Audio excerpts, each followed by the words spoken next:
నమస్కారం దుర్గా కుమార్ గారు. నమస్కారం సుధాకర్ గారు, మన వీక్షకులు కూడా నా నమస్కారం. తాజాగా వైసీపీకి మరొక పెద్ద ఎదురు దెబ్బ తగిలినట్టు కనపడుతుంది. కంచుకోటగా చెప్పుకునే నెల్లూరులో వైసీపీకి ఎదురుగాలి వీస్తుంది. ముగ్గురు ఎంపీలు పక్క పార్టీ వైపు చూస్తున్నారని ఒక టాక్ అయితే నడుస్తుంది.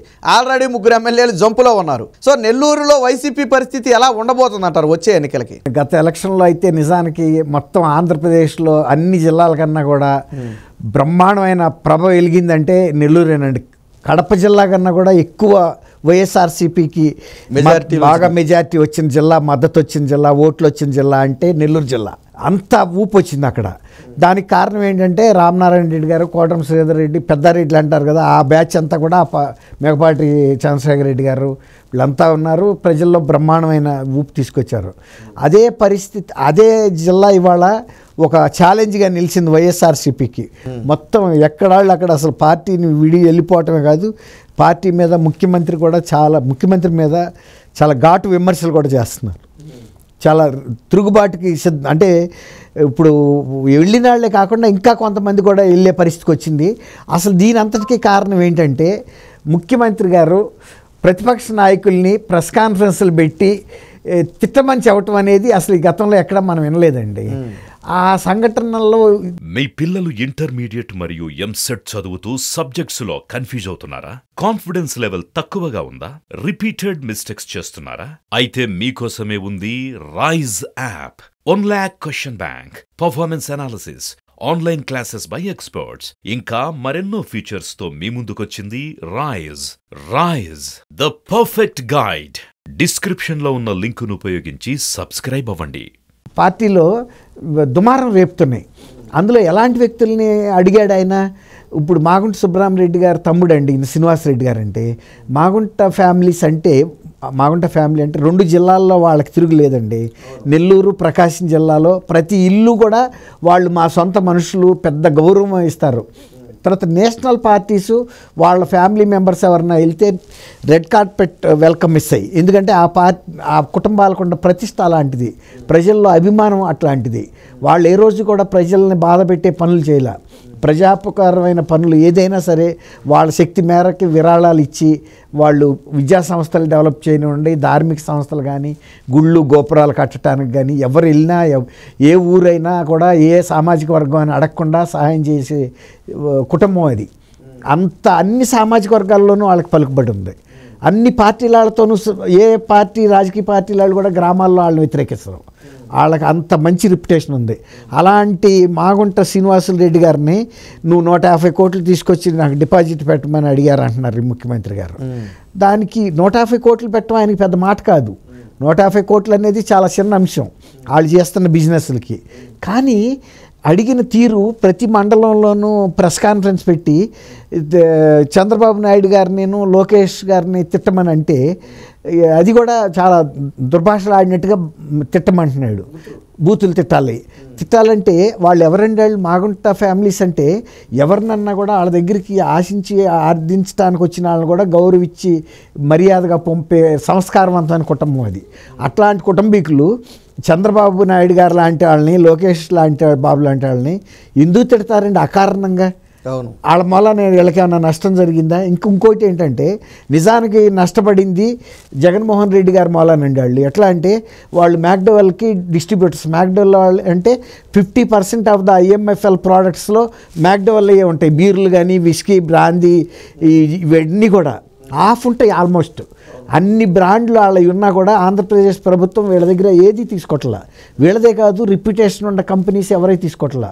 వాళ్ళ బంధువులు, జగన్మోహన్ రెడ్డి గారు అధికారంలో ఉన్న విజయసాయి రెడ్డి గారు బంధువులు డిస్టిలరీస్ ఓన్గా అప్పటికప్పుడు స్టార్ట్ చేసి వాటి నుంచి తీసిన నాసి రకం సరుకుని ఏపీ బెవరేజెస్కి అమ్ముతున్నారు.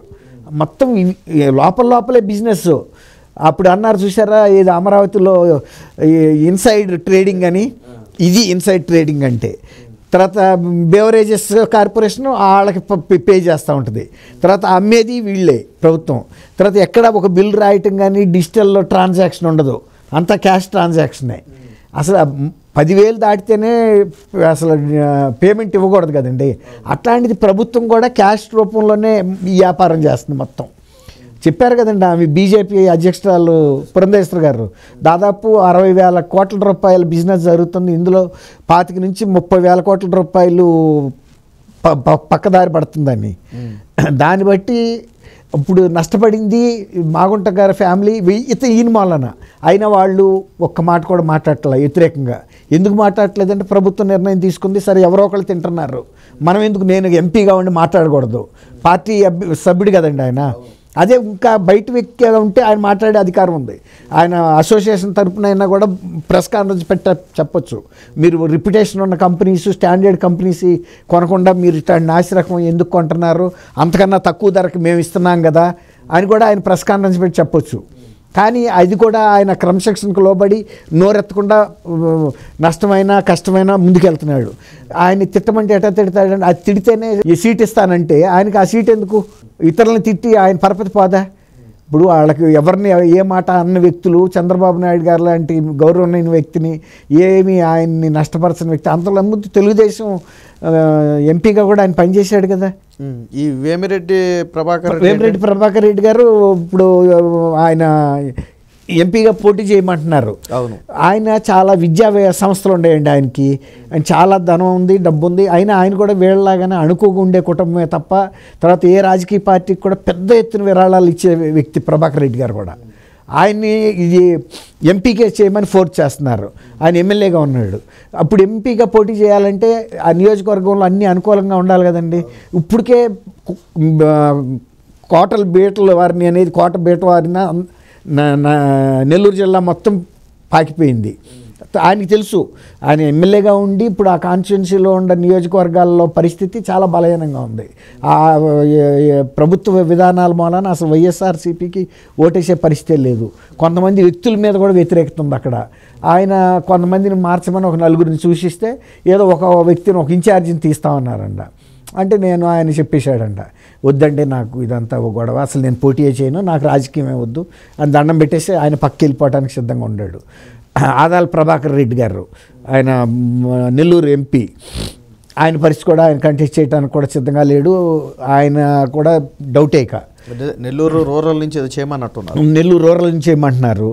రూరల్ నుంచి చేయటానికి కూడా ఆయనకి అంత ఇష్టం లేదు. ఎందుకంటే పరిస్థితి ఎంత, ఇప్పుడు అనిల్ కుమార్ యాదవ్ మీద కూడా తీవ్రమైన వ్యతిరేకత ఉందండి అక్కడ. ఆయన శాసనసభలో ఎట్లా ప్రవర్తించాడో శాసనసభ నియోజకవర్గాల్లోనూ జిల్లాలో కూడా అదే ప్రవర్తన చేశాడు. దాని మూలాన కూడా ఇప్పుడు మొత్తం పెద్దారెడ్డిలు అందరూ కూడా అతని మీద పెట్టారు. ఇతను ఈ రాజకీయాలన్నింటినీ గబ్బు పట్టించడానికి కారణం అంటే ఆయనకి జగన్మోహన్ రెడ్డి గారితో చాలా అత్యంత సన్నిహిత సంబంధాలు ఉన్నాయన్న ధీమాతో ఆయన ఎట్లా అంటే అట్లా మాట్లాడాడు, ఎట్లా అంటే అట్లా ప్రవర్తించాడు. దాని వలన వైఎస్ఆర్సీపీ అనేది ఒక రౌడీ పార్టీ అనేది ప్రజల్లోకి వెళ్ళిపోయింది. నెల్లూరు జిల్లా ప్రజలు శాంతి కాముకులండి, వైజాగ్ టైప్గానే ఉంటారు వాళ్ళు.